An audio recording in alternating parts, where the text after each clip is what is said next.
हो गया। तो चलिए, ऑब्जेक्टिव इकोनॉमिक्स क्लास 10 पहला क्वेश्चन है आपका, आर्थिक क्रियाओं का उद्देश्य होता है। ऑप्शन देख लीजिए, जीविकोपार्जन, मनोरंजन, दोनों, इनमें से कोई नहीं। सबसे पहले हम जानेंगे कि आखिर आर्थिक क्रिया होता क्या है। किनको कहेंगे आर्थिक क्रिया? वो सारा कार्य जिसके द्वारा मानव के जीवन यापन, जीवन स्तर में सुधार आता है। जीवन स्तर में क्या आता है? सुधार। अब जीवन स्तर में सुधार कैसे आएगा? तो मानव को जो मूलभूत आवश्यकता है वो क्या क्या है? भोजन, कपड़ा और क्या? मकान। मानव को पहले चाहिए क्या? भोजन। भोजन के बाद क्या चाहिए? कपड़ा। फिर क्या चाहिए? मकान। अब भोजन अगर मनुष्य को नहीं आवश्यक रहता, अर्थात भूखे न लगता, तो क्या मनुष्य काम करता? करता ही नहीं। कपड़ा की आवश्यकता नहीं रहता तो मनुष्य काम नहीं करता। मकान की आवश्यकता नहीं रहती तो मनुष्य काम नहीं करता।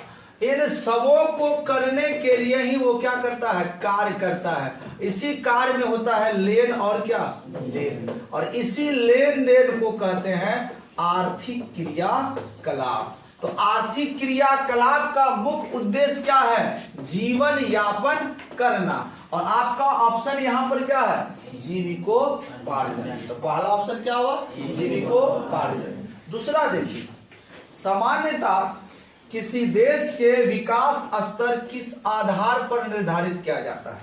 कोई भी देश कितना अधिक विकसित है, कितना अधिक अमीर है, कितना अधिक गरीब है, उनका निर्धारण किसके द्वारा करेंगे? देखिए, ऑप्शन हमारा है प्रति व्यक्ति आय, साक्षरता होना चाहिए, साक्षरता, स्वास्थ्य की स्थिति, इनमें से सभी। अगर किसी व्यक्ति का आय, अर्थात एग्जाम्पल के तौर पर हम ले ले, किसी परिवार का ही आय अगर अच्छा है तो निश्चित तौर पर वहां पर प्रति व्यक्ति आय भी क्या होगा? अच्छा होगा। उसकी आमदनी भी क्या होगी? अच्छी होगी। अगर उसकी आमदनी अच्छी होगी तो वो अपने बच्चों को कहां पढ़ाएंगे? अच्छे विद्यालय में पढ़ाएंगे, जिसको कह सकते हैं गांव समाज में अगर पैसा ज्यादा हो गया तो अपने बच्चों को कहां पढ़ाएंगे? प्राइवेट स्कूलों में। तो उनका साक्षरता कैसा होगा? अच्छा। अगला, उनकी स्वास्थ्य स्थिति कैसी होगी? अगर आमदनी अच्छी है वो अपना इलाज अमेरिका में भी करा सकता है, लंदन में भी करा सकता है। अगर आमदनी ही कम हो जाए तो वो अपना इलाज गांव के डॉक्टर के पास भी करने में क्या हो जाएंगे? और समर्थ हो जाएंगे।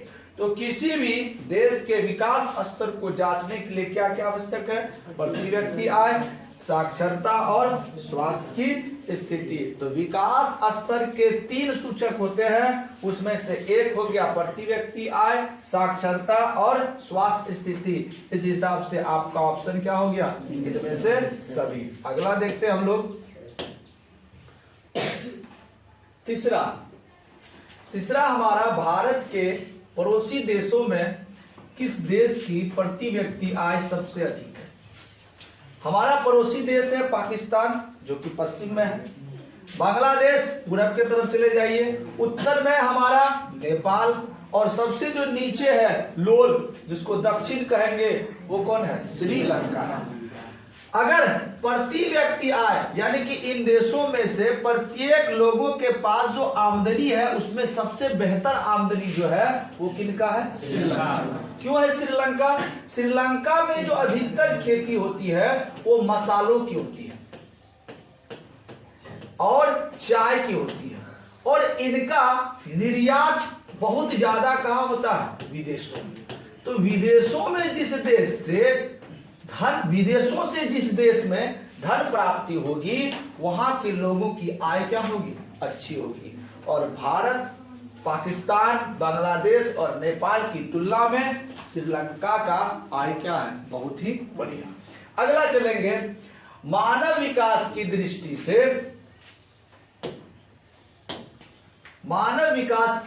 से, भारत के पड़ोसी देशों में पड़ोसी किस देश की स्थिति सबसे बेहतर है? अगर प्रति व्यक्ति आय श्रीलंका का बेहतर है तो देश में स्थिति भी किसका बेहतर होगा? श्रीलंका। लेकिन वर्तमान परिप्रेक्ष्य में श्रीलंका की स्थिति क्या है? खराब है। वो स्थिति अभी अच्छा नहीं है, क्योंकि इनका हाल फिलहाल में राष्ट्रपति प्रधानमंत्री देश को छोड़कर क्या किया है? भाग गया। यहाँ आर्थिक संकट की समस्या उत्पन्न हो गई है। ठीक है, इसका प्रमुख कारण माना जाता है कि इस सरकार ने वहां के लोगों में बहुत ज्यादा टैक्स कटौती कर दिया था। टैक्स बहुत ज्यादा कम करने के कारण इस देश की अर्थव्यवस्था चौपट हो गई और श्रीलंका का हालात क्या हो गया? खराब हो गया। लेकिन आपके पुस्तक के अनुसार से आपको जवाब क्या देना है? श्रीलंका। चलिए अगला प्रश्न है, आर्थिक विकास का गैर आर्थिक कारक कौन है? आर्थिक विकास का गैर आर्थिक कारक। तो आर्थिक विकास का दो कारक होता है, एक होता है आर्थिक कारक और दूसरा होगा गैर आर्थिक कारक। एक होगा आर्थिक कारक और दूसरा होगा आपका गैर आर्थिक कारक। आर्थिक कारक वह होता है जिसमें आर्थिक क्रियाकलाप का प्रत्यक्ष प्रभाव पड़ेगा। जैसे हम कोई दुकान खोले, दुकान में दुकान से सामान हम किसी को दे रहे हैं या दुकानदार द्वारा कोई सामान ले रहा है, वहां सीधा लेन देन होता है, सीधा। अब कहीं ऐसा हो जाए कि दुकान में सामानों का लेन देन कम होगा और यहां पर इन पर जो प्रभाव पड़ेगा वो किसी अन्य व्यक्ति द्वारा होगा। एग्जाम्पल के तौर पर एक परिवार है जिसमें 5 सदस्य हैं, 1 2 3 4 5, और यहां पर एक दुकानदार है। ये पांचों सदस्य इसी के दुकान में सामान खरीद रहे हैं। एग्जाम्पल के तौर पर ये पांचों इसी के दुकान से सामान खरीद रहे हैं। अब क्या हो गया कि इस पांचों के बीच में झगड़ा हो गया। क्या हो गया? झगड़ा। अब एक कहा कि बाबू अगर हमारा जो शत्रु है अभी ये दुकान जाता है, हम ये दुकान नहीं जाएंगे। ये कौन सा दुकान चले जाता है? दूसरा। अब कहता है अगर ये दुकान जा रहा है और अगला शत्रु इधर जा रहा है, हम कहां चले जाएंगे? तीसरा दुकान। क्या ये दुकानदार इसको मना किया था कि तुम मत आओ? नहीं किया था, लेकिन उसके बावजूद भी ये जाना क्या कर दिया? बंद कर दिया। ऐसे कारक को कहेंगे क्या? गैर आर्थिक कारक। डायरेक्ट ना होके किसी के द्वारा प्रभाव पड़ रहा है। तो यहां पर आप देखिए प्राकृतिक संसाधन गैर आर्थिक कारक है? नहीं, प्राकृतिक संसाधन आर्थिक कारक है। जैसे अगर हमको कोई वृक्ष को बेचना है या हम फल को तोड़ लिए, फल को बाजार में लेके जाएंगे, डायरेक्ट वो फल बिक जाएगा, हम उससे लेन देन कर सकते हैं। अगला तकनीकी विकास, ये भी नहीं होगा। मानवीय संसाधन, मानव संसाधन मतलब लोगों को मजदूरी के रूप में लाएंगे, दिन भर खटाएंगे, काम किया, उसको हम पैसा दे दिए। अब ये हुआ सामाजिक संस्थाएं, यहाँ पर लोगों के बीच विवाद हो जाएगा, राजनीतिकरण कर लेगा, भीतरे भीतर कह देगा फलनुआ जो है अमीर बन रहा है, उसको किसी तरह गिराओ, वो बहुत ज्यादा चढ़ रहा है, उसको किसी तरह गिराओ। तो मान लो एक लड़का है बहुत आगे बढ़ रहा है और उसको पता भी नहीं है कि हमारे साथ कुछ होने वाला है, समाज के अंदर ही षड्यंत्र रचा चले जाता है। ऐसे क्रियाओं को कहा जाएगा क्या?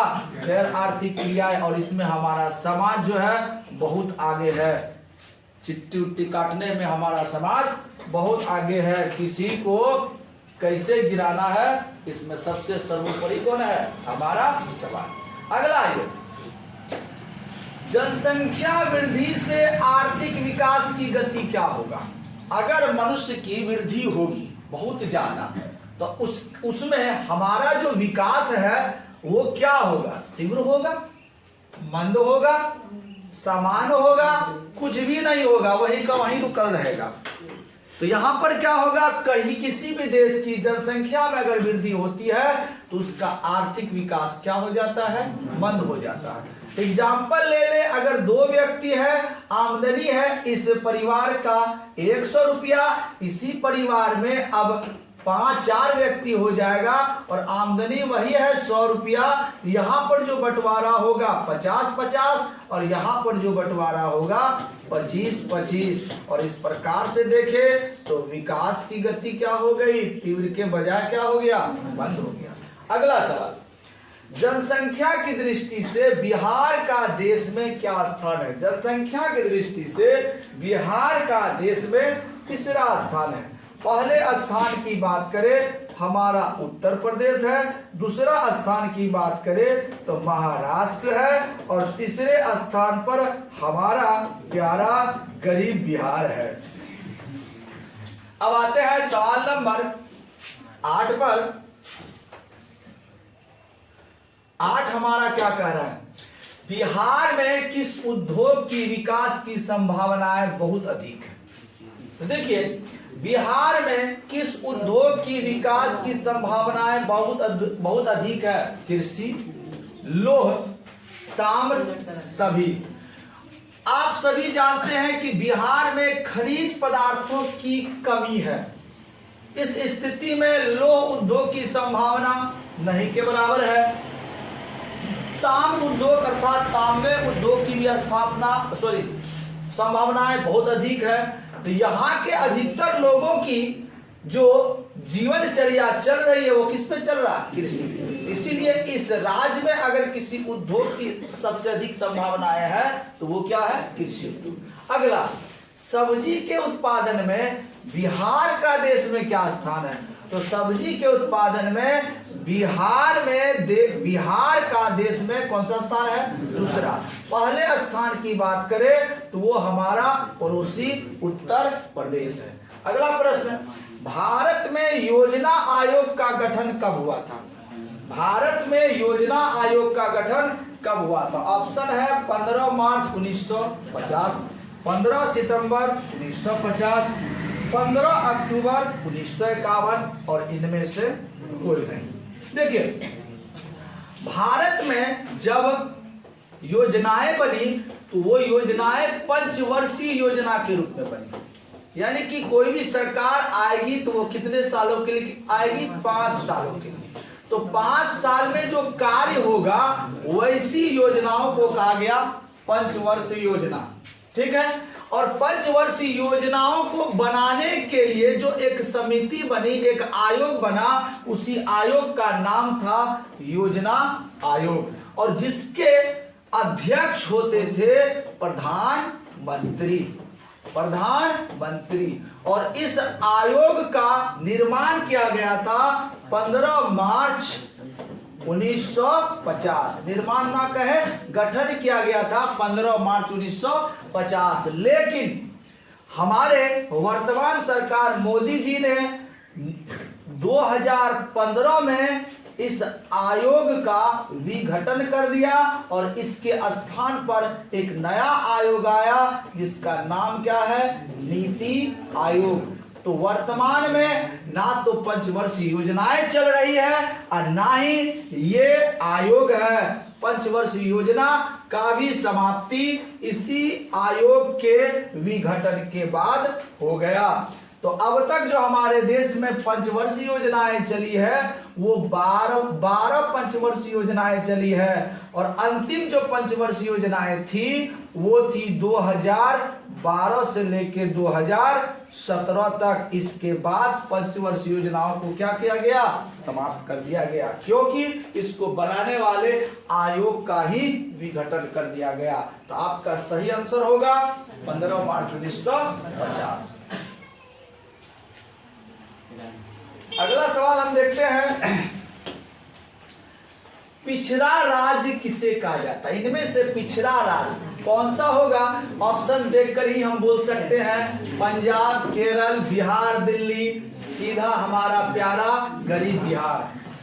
अगला है हमारा, निम्न में कौन से देश में मिश्रित अर्थव्यवस्था है। मिश्रित अर्थव्यवस्था, तो मिश्रित अर्थव्यवस्था वह अर्थव्यवस्था होती है जिसमें किसी भी फर्म, कंपनी पर जो स्वामित्व होता है, अधिकार होता है, वो सरकार और निजी व्यक्ति दोनों का ही होता है। अर्थात दोनों मिलकर दोनों मिलकर जिस अर्थव्यवस्था में नियंत्रण रखते हैं उसी को कहते हैं मिश्रित।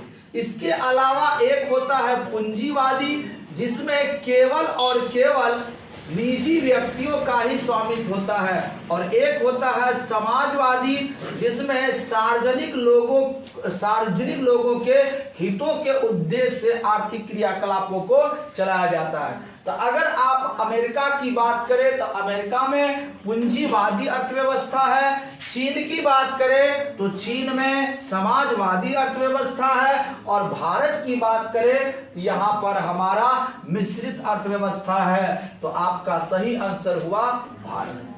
अगला प्रश्न आइए, बहुत ही हल्का प्रश्न है। निम्न में किस क्षेत्र को प्राथमिक क्षेत्र कहा जाता है? सेवा क्षेत्र, कृषि क्षेत्र, औद्योगिक क्षेत्र, इनमें से कोई नहीं, कोई दो राय नहीं है, आंसर होगा कृषि क्षेत्र। अगला प्रश्न हम लेके आ रहे हैं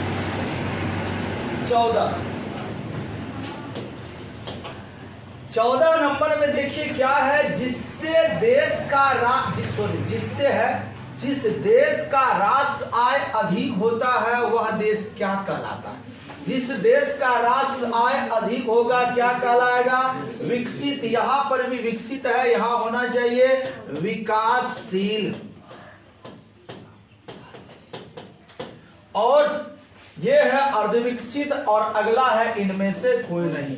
जिस देश में सबसे अधिक राष्ट्र आय होगा, अर्थात व्यक्ति की आय बहुत अधिक होगी, देश के पास बहुत अधिक पैसे होंगे, वो राष्ट्र बहुत तेजी से विकास करेगा, और वैसे राष्ट्र क्या कहलाएंगे?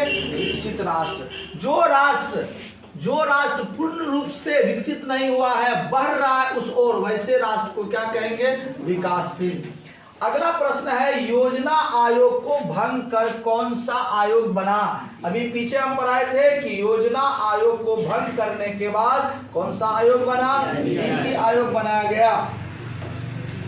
और यह नीति आयोग 1 जनवरी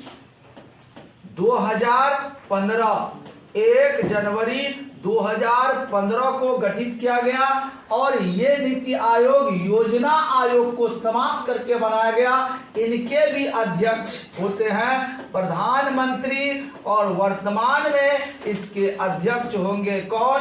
श्री नरेंद्र मोदी। अगला प्रश्न देखते हैं। हमारा अगला प्रश्न है, नई राष्ट्र विकास परिषद का गठन कब किया गया? नई राष्ट्र विकास परिषद का गठन कब किया गया? तो आपका सही आंसर होगा 1952। एक बना था 1950 में योजना आयोग, ध्यान दीजिएगा, योजना आयोग, और जिनका अध्यक्ष होता था प्रधानमंत्री। इनका कार्य था कि योजना का प्रारूप बनाना, लेकिन योजनाओं को जमीन पर उतारने का कार्य जो है वो था राष्ट्र विकास परिषद का, और इसी उद्देश्य से 1952 में राष्ट्र विकास परिषद का क्या किया गया? गठन किया गया। और इनके जो अध्यक्ष होंगे, चूंकि ये जो है जमीन पर उतरेगा, तो जमीन पर उतारने के लिए इनको सभी राज्यों में भेजना होगा, और इन राज्यों में इनका देखरेख कौन करेगा? मुख्यमंत्री। तो कह सकते हैं कि राष्ट्र विकास परिषद का अध्यक्ष कौन होगा, पादेन अध्यक्ष कौन होगा, या संचालक अध्यक्ष कौन होगा? वो होगा सभी राज्य के मुख्यमंत्री। अगला प्रश्न देखिए, अगला प्रश्न है, मनरेगा के अंतर्गत ग्रामीण मजदूरों को एक साल में, अर्थात कह सकते हैं साल में कम से कम कितने दिनों का रोजगार देने की व्यवस्था की है?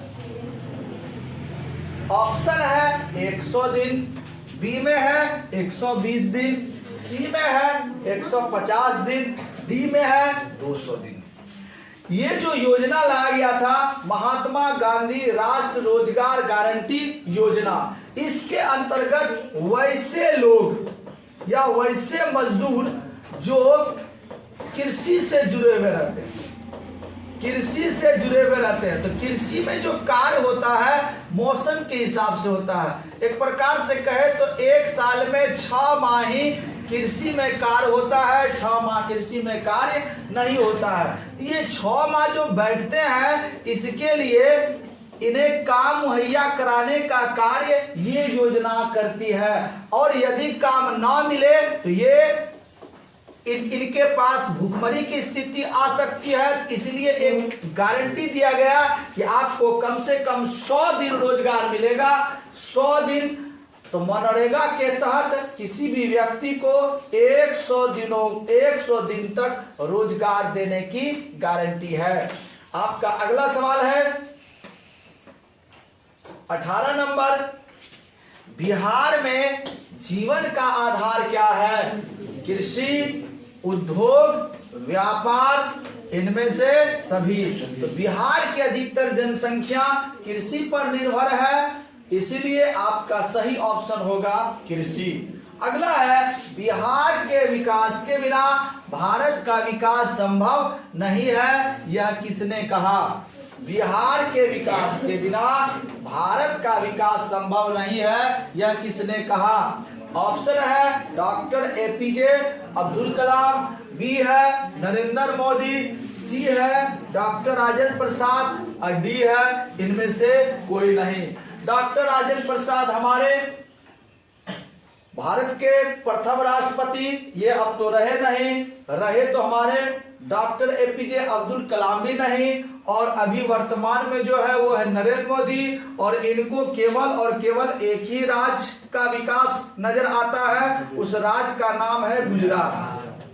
तो ये ऑप्शन भी तो होगा ही नहीं, तो बचा कौन? जो दूरदर्शी व्यक्ति थे उनका नाम था डॉक्टर एपीजे अब्दुल कलाम। इनका मानना था कि बिना बिहार के, बिहार क्या पूरे देश के किसी भी राज्य को अगर आप छोड़ दे, उनको इग्नोर कर दे और किसी एक राज्य का आप खूब विकास करे और कहे कि हमारा देश विकसित हो जाएगा, ये कदापि नहीं होगा। एग्जाम्पल के तौर पर यदि एक परिवार में 5 सदस्य है, 5 में से 2 खूब अमीर है, खूब चकाचक इसको कर रहे हैं, और इधर जो है 3 को आप कुछ भी नहीं कर रहे हैं, और आप कहिएगा ये परिवार विकसित है, तो आपको लोग क्या समझेंगे?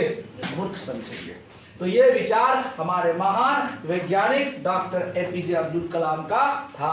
अगला प्रश्न है, भारत की प्रथम पंचवर्षीय योजना का कार्यकाल क्या था? आपको बताए थे कि 5 वर्षों के लिए जो योजना बनती थी उनका नाम था पंचवर्षीय योजना।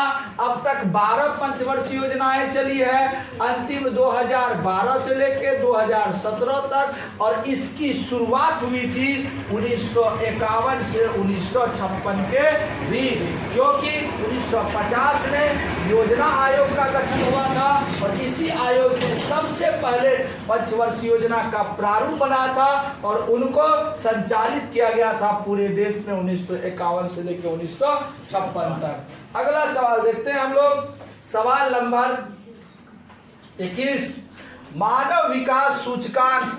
मानव विकास सूचकांक में कितने सूचक हैं? तो मानव विकास सूचकांक में 3 सूचक है। शुरू में ही पहला प्रश्न ही वही था, पहला था सर शिक्षा स्तर, दूसरा था स्वास्थ्य व्यवस्था, और तीसरा था प्रति व्यक्ति आय। इसी के द्वारा हम ये पता कर सकते हैं कि किसी देश की स्थिति कितनी बेहतर है।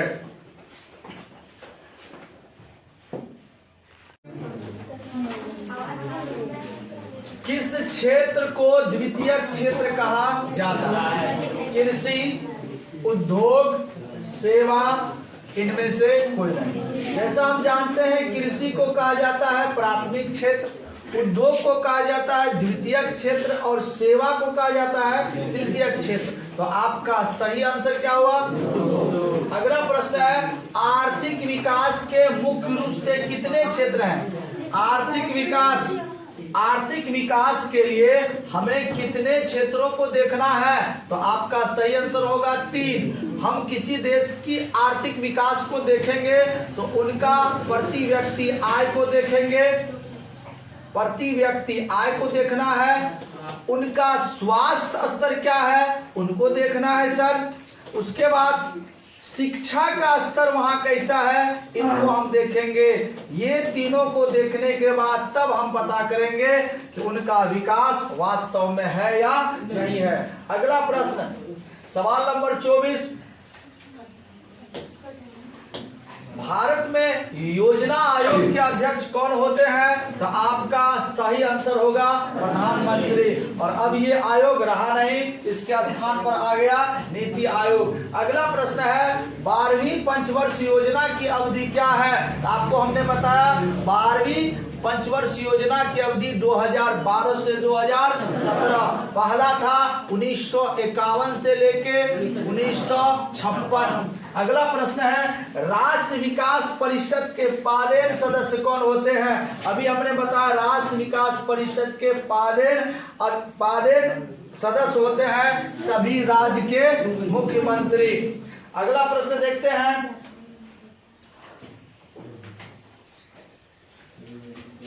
इनमें से किस देश में पूंजीवादी अर्थव्यवस्था नहीं है?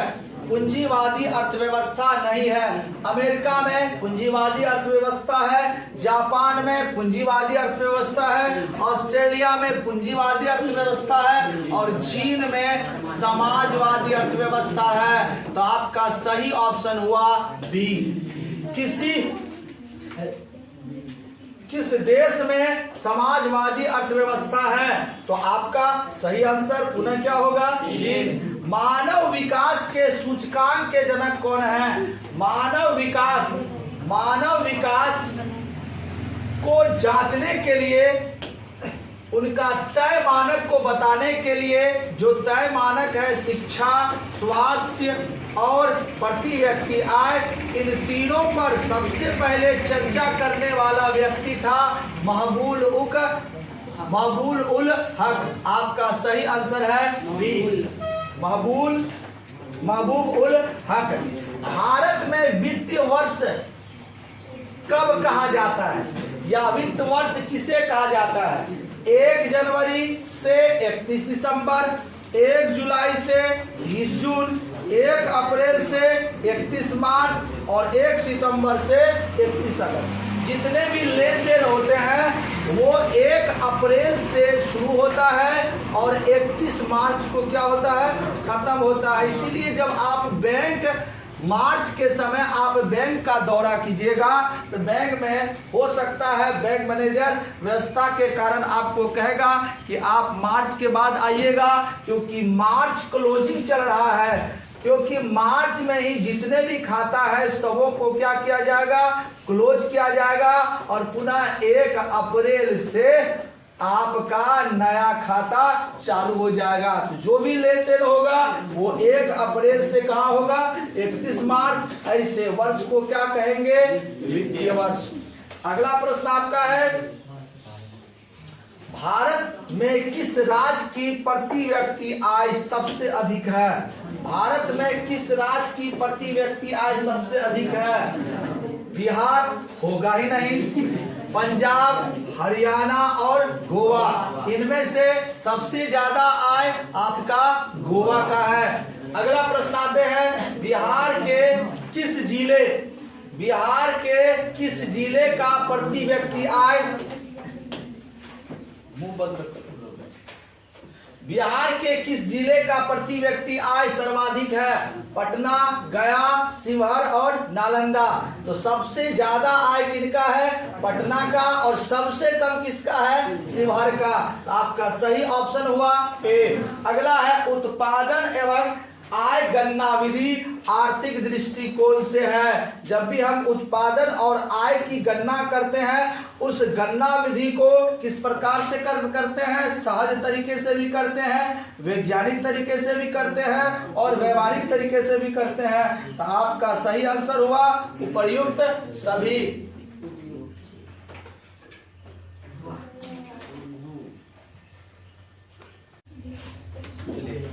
अगला प्रश्न है बिहार में किस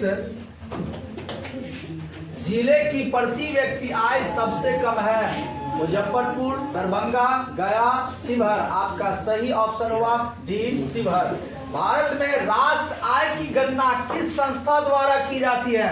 राष्ट्र आय, आखिर हमारा देश का प्रति वर्ष आय बढ़ रहा है या घट रहा है, कितना आय है, इनकी गणना कौन करता है? तो देखिए हमारा ऑप्शन है क्या?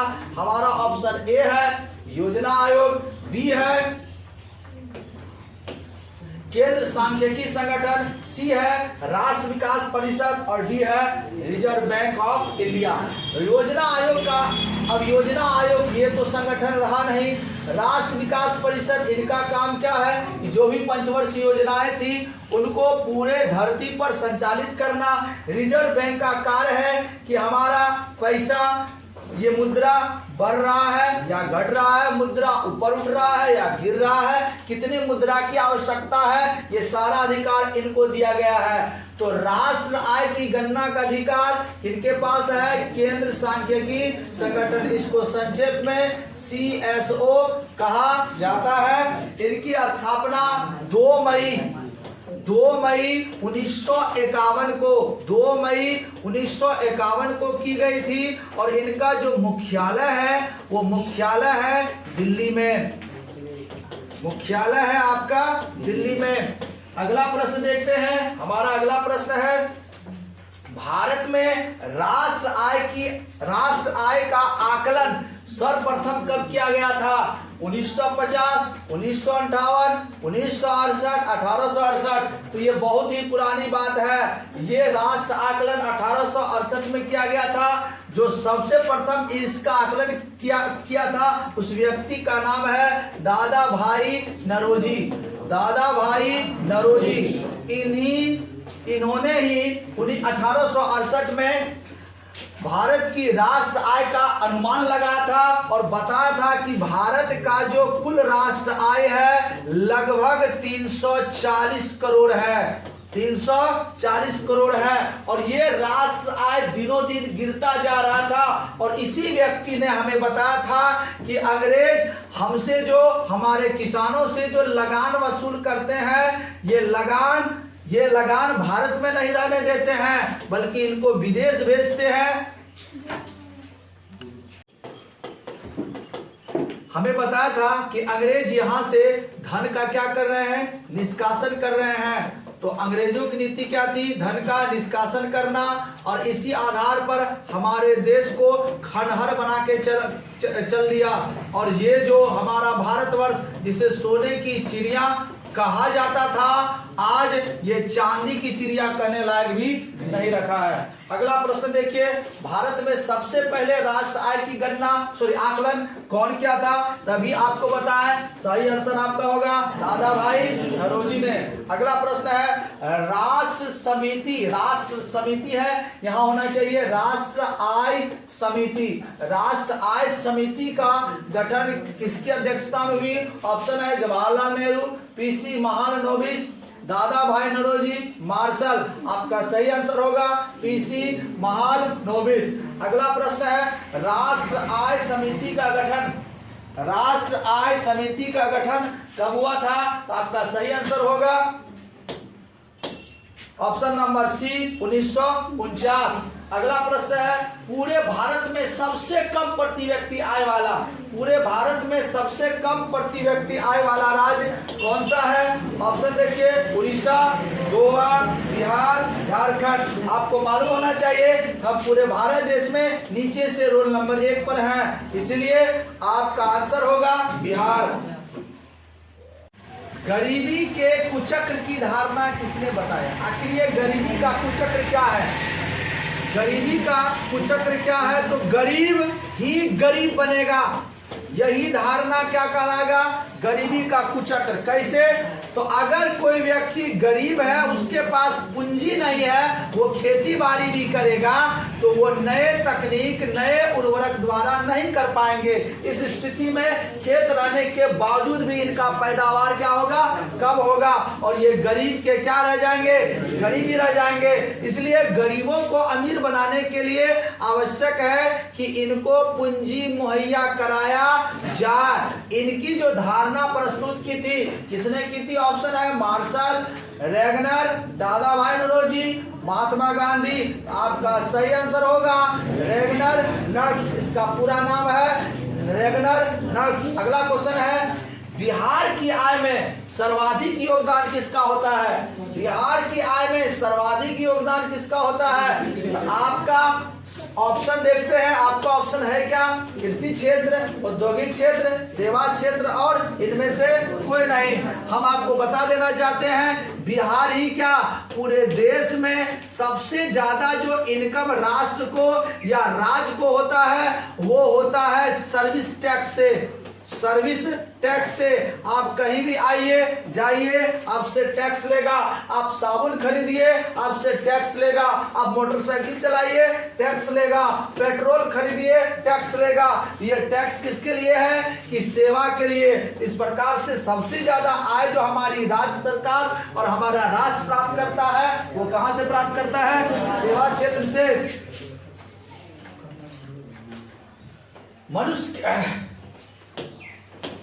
मनुष्य के आर्थिक जीवन में सबसे महत्वपूर्ण क्या है? मनुष्य के आर्थिक जीवन में सबसे महत्वपूर्ण क्या है? जमीन, मुद्रा, खेतों के कागज, माल गुजारी के रसीद। अगर आपके पास बहुत ज्यादा जमीन है, बहुत अधिक खेतों के कागज है, माल गुजारी के रसीद है, अगर आप अचानक बीमार पड़ जाइए, डॉक्टर साहब कहेगा आपको 2 लाख रुपया लगेगा आपके ऑपरेशन के लिए, आप उनको कहिएगा हम जमीन दे देते हैं, आपको जमीन रसीद कराने में 4-5 दिन, खेतों का कागज दे दीजिएगा तो ये सुनने वाला नहीं है, माल गुजारी ये भी सुनने वाला नहीं है। आपको आवश्यक क्या है? मुद्रा। कोई भी सामान खरीदने जाइएगा आप जमीन के कागज को दिखा करके वो दुकानदार आपको सामान देने वाला नहीं है। अगला प्रश्न है, विनिमय का सर्वोत्तम माध्यम क्या है? हम जो लेन देन करेंगे, लेन देन करने के लिए सबसे बढ़िया माध्यम, सबसे सरल माध्यम क्या हो सकता है?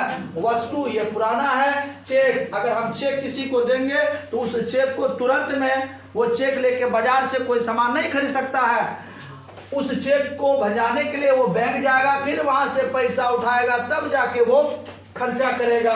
प्रतिज्ञा पत्र, ये बॉन्ड पेपर लेके भी हमको विनिमय करना सरल नहीं होगा। विनिमय होगा लेकिन सरल नहीं होगा। अगर हमारे पास पैसा होगा तो हम कहीं भी किसी वस्तु को खरीद सकते हैं और बेच सकते हैं। मन हुआ कि हम पाने खा लेंगे या चॉकलेट खा लेंगे, तुरंत में 1 रुपया निकालेंगे, चॉकलेट 10 रुपया में पान खा के चल देंगे। हमारा अगला सवाल है, विनिमय के कितने रूप हैं? विनिमय के कितने रूप हैं? ऑप्शन है 2, 3, 4 और 5। विनिमय 2 प्रकार से होता था। पहले जमाने में वस्तु ले करके वस्तु को दिया जाता था, इसलिए उसका नाम था वस्तु विनिमय प्रणाली। और आज के जमाने में पैसा दे करके वस्तु को लिया जाता है, इसलिए इसका नाम है मौद्रिक प्रणाली।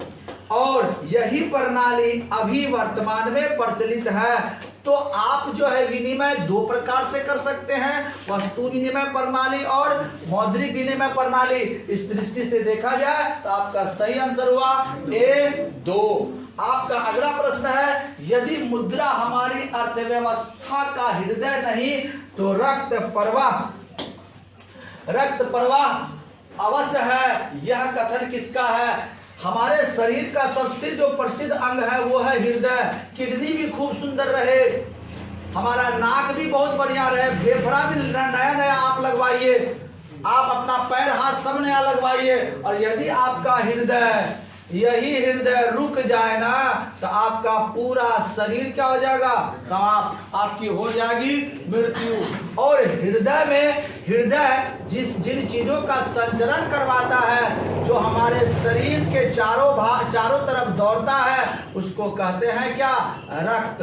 तो यहाँ पर हमारे महान अर्थशास्त्री ये बात कह रहे हैं कि हमारी अर्थव्यवस्था की मुद्रा अगर हृदय नहीं है, चलिए कोई बात ना, सबसे बड़ा अंग नहीं है तो, लेकिन ये जो है उस अंग को जीवित करने वाला रक्त अवश्य है। यह महत्वपूर्ण कथन किनका हो सकता है? Crowther, Marshall, Trescott, professor जीव। तो आपका सही आंसर होगा ट्रे स्कॉट। सही आंसर है आपका ट्रे स्कॉट। अगला प्रश्न है,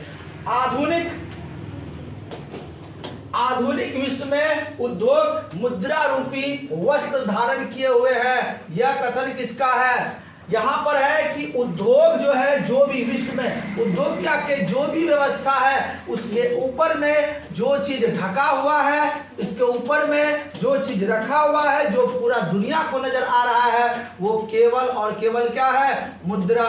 इसीलिए भारतीय भाषा में कहा जाता है ना बाप बड़ा ना भैया, सबसे बड़ा रुपया। यानी कि सबसे बड़ा रुपया है। इसके बारे में किसने कहा था? Professor Amartya Sen, professor Marshall, professor Pigou, professor जिन। तो आपका सही आंसर होगा प्रोफेसर पीगू। अगला, मुद्रा का प्राथमिक कार्य क्या है? अगर हम पैसा का उपयोग करते हैं तो उस पैसा का प्रमुख कार्य क्या है?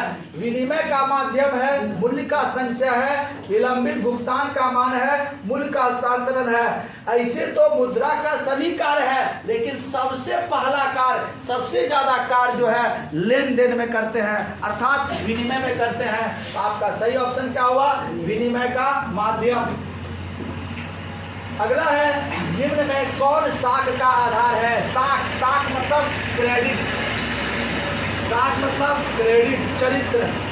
आप किसी से कोई सामान लीजिएगा, दुकानदार के पास जाइएगा, उधार किसी से लीजिएगा कि हमको 100 रुपया का उधार दीजिए। दुकानदार आपको उधार देने से पहले 2 बार सोचेगा कि इसको उधार दे या ना दे। अगर आपका चरित्र ठीक है, आप ईमानदार हैं, तो वो आपको सामान देगा। आप भरोसे लायक है, सामान देगा। और यदि वो जान रहा है कि ये व्यक्ति भरोसे लायक नहीं है, इनका चरित्र सही नहीं है, वो सामान नहीं देगा। तो साख का आधार क्या हो सकता है? विश्वास, चरित्र और चुकाने की क्षमता। आपका सही आंसर होगा इनमें से सभी। मुद्रा का प्राचीनतम रूप क्या है? मुद्रा का प्राचीनतम रूप क्या है? आप सभी जानते हैं, मुद्रा का प्रचलन प्राचीन कालों से होता आ रहा है। कई प्रकार के मुद्राएं हमारे सामने आए। कौड़ी के रूप में मुद्रा आया, पत्थर के रूप में मुद्रा आया, फिर लोहा के रूप में आया, तांबा के रूप में आया, सोना के रूप में आया, चांदी के रूप में आया, और आज कागज के रूप में भी हमारे पास मुद्रा मौजूद है। और साथ ही साथ एटीएम और क्रेडिट कार्ड के रूप में, प्लास्टिक के रूप में भी मुद्रा मौजूद है। और यहाँ तक कि मोबाइल में डिजिटल करेंसी भी मौजूद है। बस कुछ नहीं, नंबर डालिए, पैसा एक जगह से दूसरा जगह ट्रांसफर। इतने प्रकार के हैं। इनमें से सबसे प्राचीनतम, सबसे पहले कौन सा मुद्रा हमारा प्रचलन में आया? ऑप्शन देखिए, धातु मुद्रा, सिक्के, वस्तु मुद्रा, पत्र मुद्रा। हम कह सकते हैं सबसे पहले वस्तु, क्या आया था? वस्तु मुद्रा। अगला, किस धातु का मुद्रा के रूप में सर्वाधिक प्रयोग किया गया था? लोहा का, तांबा का, पीतल का, सोना का एवं चांदी का। तो प्राचीन काल में, चाहे वो मौर्य काल हो चाहे गुप्त काल हो, उस काल में सबसे ज्यादा सोने और चांदी के सिक्के का प्रचलन किया गया था। तो आपका सही आंसर क्या होगा? डी। हमारे देश में किस मुद्रा को संवैधानिक मान्यता प्राप्त है? संवैधानिक मान्यता प्राप्त है, देखिए आपका ऑप्शन क्या है? वस्तु मुद्रा, ये मुद्रा पत्र होगा, चेक और साख मुद्रा। अगर आप चेक लेके बाजार में जाइएगा, लीजिए चेक, आपको 100 रुपया का चेक दे रहे हैं, हमको 1 केजी बंधा गोभी या 1 केजी फूल गोभी दीजिएगा। दुकानदार कहेगा जाओ चेक फेंक, हमको मत दिखाओ, बैंक जाओ, वहां से पैसा लेके आओ। ठीक है, चेक से लेन देन कर सकते हैं, लेकिन हमारे पूरे बाजार में इनको संवैधानिक मान्यता प्राप्त नहीं है। साख मुद्रा विश्वास के आधार पर, विश्वास मुद्रा पर भी आपको ये सामान मिलने वाला नहीं है। सरकार आपको ये नहीं कहती है, किसी दुकानदार को ये नहीं कहती है कि आपको अगर किसी पर विश्वास है तो आप पैसा दे दीजिए या आप सामान दे दीजिए। वो नहीं देता है तो उनको वापस कराने की गारंटी हमारी है, ऐसा सरकार कभी भी नहीं कहेगा। सरकार कहेगा जब भी आप किसी को दीजिएगा या लीजिएगा, एक बॉन्ड बनवाइए या लेन देन उस प्रकार से कीजिए कि आपको सही उनका क्या मुआवजा प्राप्त हो तभी आप दीजिएगा, न तो आपका पैसा डूब भी सकता है। जब भी आप LIC या अन्य प्रकार का इंश्योरेंस कीजिएगा तो नीचे लिखा होगा कि ये खतरा से खाली नहीं है, इनकी नियम और शर्तों को सावधानी पूर्वक पढ़े, क्योंकि बाद में जाके अगर आपको ये लूट के जाएगा उसका मेरा रिस्क नहीं है। लेकिन जहां संवैधानिक मान्यता होता है उस संवैधानिक मान्यता में अगर आपके साथ धोखाधड़ी होता है तो उनका मुआवजा कौन देगी? सरकार देगी। और उन पर कार्रवाई कौन करेगी? सरकार। तो इस हिसाब से आपका सही आंसर क्या होगा? मुद्रा पत्र। इस मुद्रा को लेने से कोई भी नहीं रोक सकता है। अगर आप किसी को पैसा दे रहे हैं, अगर वो कहेगा नहीं हम पैसा नहीं लेंगे, ये पैसा नहीं चलेगा, आप इनके खिलाफ अगर आप शिकायत कर देंगे तो हो सकता है इन पर कार्रवाई हो जाएगी। अगला प्रश्न है, आय और उपभोग का अंतर क्या कहलाता है? आय और उपभोग, आपका इनकम कितना है? मान लीजिए हमारा आय है 500 रुपया, उपभोग मतलब आपने कितना खर्च किया, तो मान लेते हैं हम खर्च किए कितना? 400। ये है आय और ये हो गया हमारा उपभोग। जब घटाएंगे खर्च करने के बाद जो पैसा बचेगा उस पैसा को हम क्या कहते हैं? बचत। तो आपका सही आंसर क्या होगा? सही आंसर होगा आपका बचत।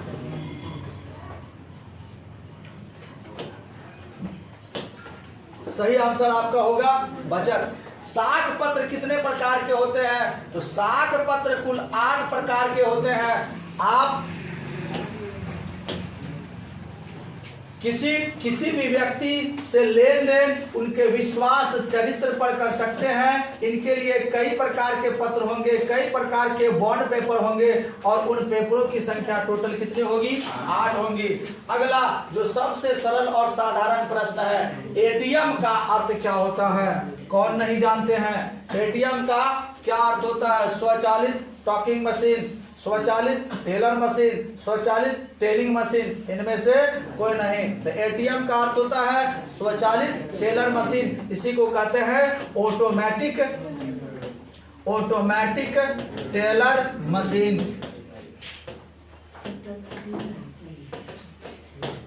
अगला ये प्लास्टिक मुद्रा क्या है?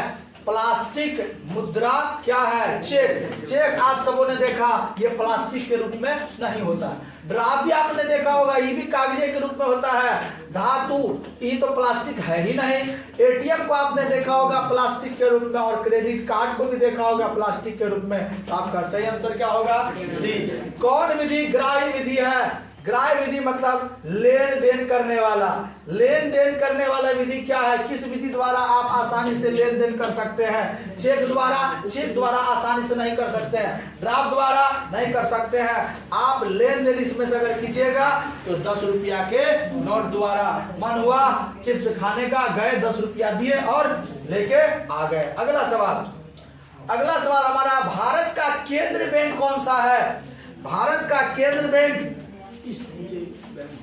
ऑप्शन है रिजर्व बैंक ऑफ इंडिया, क्षेत्र ग्रामीण bank, state bank of India, Punjab national bank. देखिए केंद्रीय बैंक क्या होगा कि इस देश में जो भी बैंकिंग प्रणाली होगी उस बैंकिंग प्रणाली के अंतर्गत कई प्रकार के बैंक होंगे। प्राइवेट बैंक भी हो सकता है और सरकारी भी बैंक हो सकता है। अब प्राइवेट बैंक और सरकारी बैंक अपना मनमाना न करे, इस मनमाने का नियंत्रण करने के लिए एक बैंक की स्थापना की जाती है, जिस बैंक का नाम क्या है? केंद्रीय बैंक। और यही इन्हीं को अधिकार होता है कि कितना से कितना मुद्रा हम छापे, कितना से कितना मुद्रा का प्रवाह हम पूरे देश में करें। तो ये जो कार्य है इस देश में एकमात्र बैंक करती है, जिसका नाम है रिजर्व बैंक ऑफ इंडिया। इसलिए आप देखे होंगे आपके रुपये के नोट में लिखा होता है भारत रिजर्व बैंक। अगला प्रश्न है, भारत की वित्तीय राजधानी किस शहर को कहा जाता है? भारत की राजधानी तो आप जानते हैं नई दिल्ली। भारत की वित्तीय राजधानी जहां सबसे ज्यादा लेन देन होता है, उद्योग धंधे होते हैं, वो आपका है क्या? मुंबई। अगला, व्यवसायिक बैंकों का राष्ट्रीयकरण कब हुआ? तो व्यवसायिक बैंकों का राष्ट्रीयकरण देखिए 1966, 1969, 1975, 1965। आपको हम बता देना चाहते हैं कि इस देश में समय समय पर कई प्रकार के बैंक आए। निजी व्यक्तियों ने इस बैंक की स्थापना करना शुरू किया। भारत में सबसे जो पहला बैंक था वो बैंक था बैंक ऑफ इंडिया। इसके बाद बैंकों का होड़ लग गया और एक के बाद एक बैंक आया, लेकिन इस बैंकों पर नियंत्रण करना जरूरी था। बहुत सारे बैंक क्या होते थे, आम लोगों के पैसे को तो जमा कर लेते थे और कुछ दिन के बाद ये रफू चक्कर हो जाते थे। इधर लोग जो है अपना माथा पटक पटक के सर फोड़ फोड़ करके रोता था कि हाय रे हमारा पैसा चल गया। इन पर नियंत्रण करने के लिए सरकार को आवश्यकता था कि सभी को लाइसेंस दिया जाए और सभी सरकार के गाइडलाइंस पर अपना कार्य करेंगे। इसी को कहेंगे राष्ट्रीयकरण, और ये कार्य भारत में सबसे पहले हुआ था 1969 ईस्वी में। अगला प्रश्न है, सहकारिता प्रांत सरकारों का हस्तांतरण का विषय कब बना? डबल ऑप्शन में है 1919, एक को हम बना देंगे 1918, ये बना दिया 1918, 1919, 1918, 18 है, इसको बना देते हैं 1920, कोई बात नहीं, ये हमारा हो गया 20, 1920, 1919, 1918 और 1914। तो सहकारिता प्रांत सरकारों का हस्तांतरित विषय कब बना? सहकारिता जानते ही हैं, मिलजुल कर कार्य करना। 2, 4, 5, 10 लोग मिलजुल कर जब आर्थिक क्रियाकलाप करते हैं, आर्थिक क्रियाकलाप करेंगे तो वैसी संस्था को कहेंगे क्या? सहकारिता।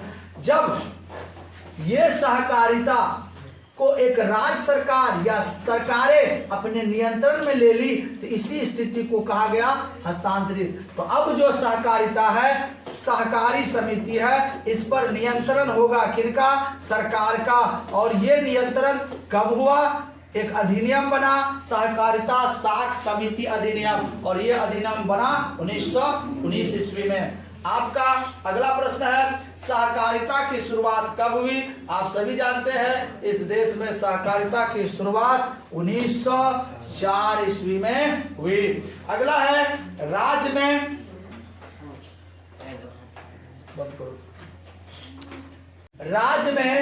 कार्यरत केंद्र सहकारी बैंकों की संख्या कितनी है? राज्य में, हमारे राज्य में जितने भी सहकारी बैंक अभी कार्य कर रहे हैं वो उनकी संख्या है 25। इनमें से कौन संस्थागत वित्त का साधन है? संस्थागत वित्त का साधन, ऐसा वित्त का साधन जहां से लेन देन हम करेंगे तो उनकी कोई न कोई क्या है? संस्था है। अब आप चलते हैं सेठ साहूकार, सेठ साहूकार से भी हम लेन देन करते, क्या इनका नाम से कोई संस्था है? रिश्तेदार से भी पैसा लेते, क्या इसका भी पैसा देने वाला कोई ऑफिस है क्या? व्यवसायिक बैंक का है क्या? और महाजन का है क्या? तो आपका महाजन का नहीं होगा, रिश्तेदार का भी नहीं होगा। आप कहीं से भी ले सकते हैं, रात में भी ले सकते हैं, दिन में भी ले सकते हैं, सड़क पर भी ले सकते हैं, खेत में भी ले सकते हैं, ठीक है, टॉयलेट में भी ले सकते हैं। लेकिन व्यवसायिक बैंक से अगर आप लेन देन कीजिएगा, आपको या तो बैंक जाना होगा या तो आपको बैंक द्वारा निर्धारित स्थानों पर जाना होगा, जैसे एटीएम होगा या सेवा क्षेत्र होगा।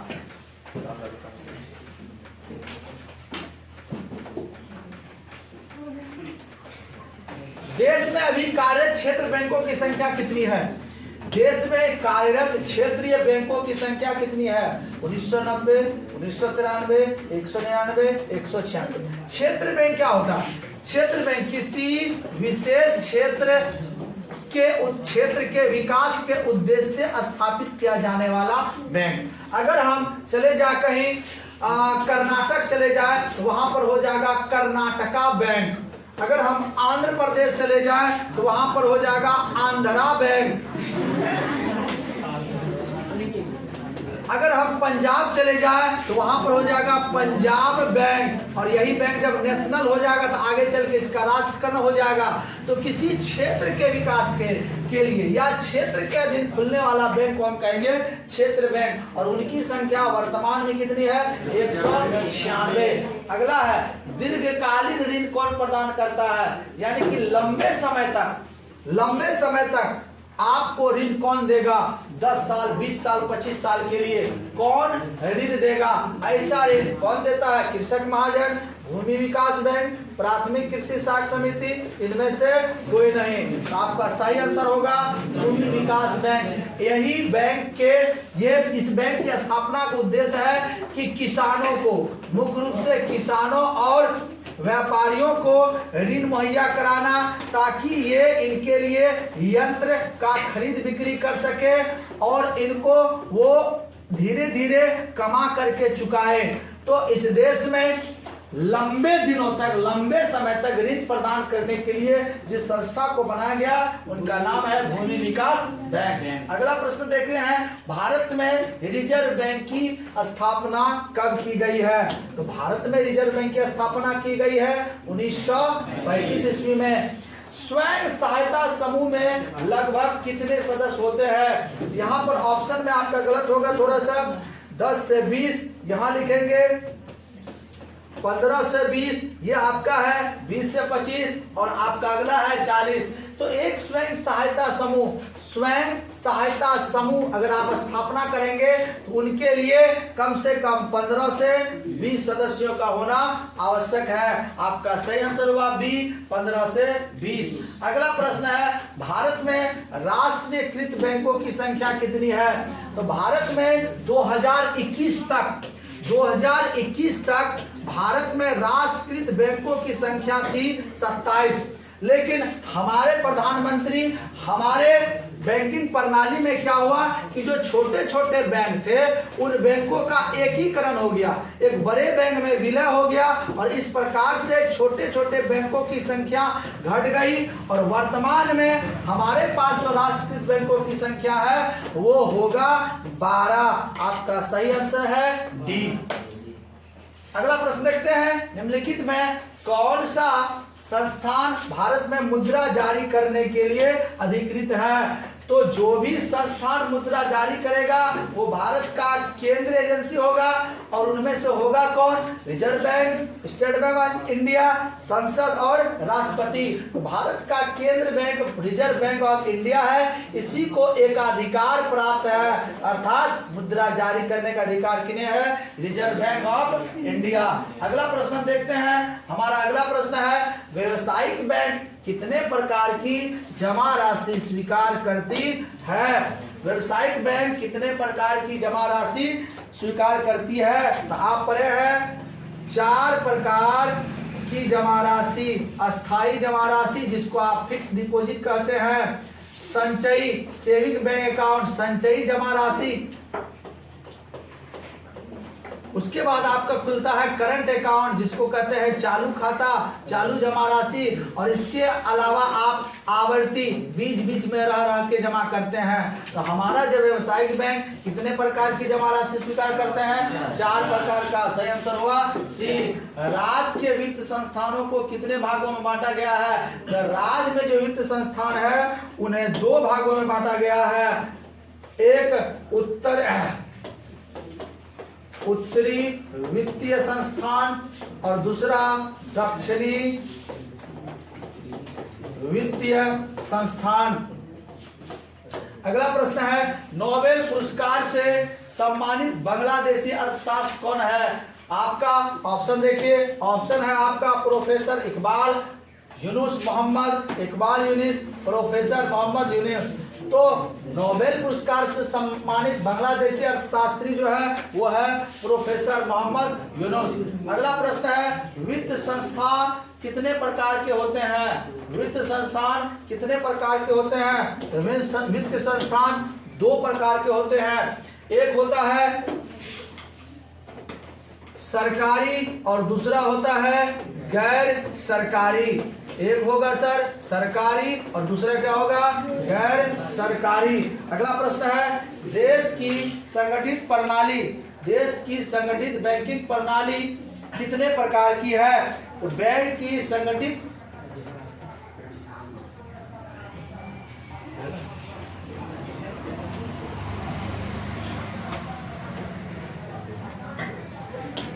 चलिए, देश की संगठित बैंकिंग प्रणाली ऑप्शन 2, 3, 4 और 5। आपका सही आंसर होगा 3। एक है वाणिज्य क्षेत्र,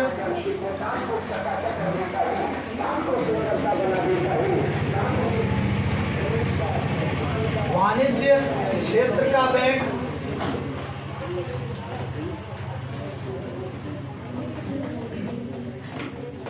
एक सरकारी बैंक और एक आपका होगा राष्ट्रीय बैंक। तो 3 प्रकार की प्रणाली है और आपका सही ऑप्शन होगा ऑप्शन नंबर बी 3।